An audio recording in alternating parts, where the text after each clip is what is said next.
பொள்ளாச்சி வழக்கில் எதிரிகள் குற்றஞ்சாட்டப்பட்டவர்கள் 9 பேரும் குற்றவாளிகள் என நீதிமன்றம் தீர்ப்பளித்திருக்கிறது. எவ்வளவு ஆண்டுகால தண்டனை இவர்களுக்கு வழங்கப்பட்டிருக்கக்கூடிய குவாண்டம் ஆஃப் சென்டென்ஸ் என்ன என்பது மதியம் 12 மணிக்கு தண்டனை விவரங்கள் அறிவிக்கப்படும் என்று நீதியரசர் அறிவித்திருக்கிறார். குற்றஞ்சாட்டப்பட்டவர்கள் தங்களுக்கு குறைந்தபட்ச தண்டனையை கேட்க அரசு தரப்பில் தயவுதாட்சண்யம் பார்க்கக்கூடாது, இவர்களுக்கு சாகும் வரைக்கும் ஆயுள் தண்டனை வழங்கப்பட வேண்டும் என்ற கோரிக்கையை வைத்திருக்கிறாங்க.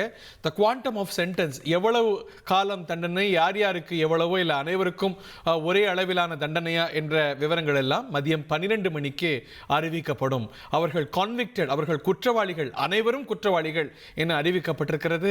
அவர்களுக்கு என்ன தண்டனை என்பது இன்னும் சற்று நேரத்தில் மதியம் 12 மணிக்கு அறிவிக்கப்பட இருக்கிறது. இவர்கள் குற்றவாளிகள் என அறிவிக்கப்பட்ட நிலையில, தண்டனை வழங்கப்பட்ட நிலையில அங்க மகளிர் அமைப்பினர் இந்த கோர்ட் வளாகத்தில் கூடியிருக்கிறார்கள். அவர்கள் இந்த தீர்ப்பை வரவேற்று கோஷம் எழுப்பி வரக்கூடிய காட்சிகளையும் கூட நம்ம திரையில பார்க்கின்றோம்.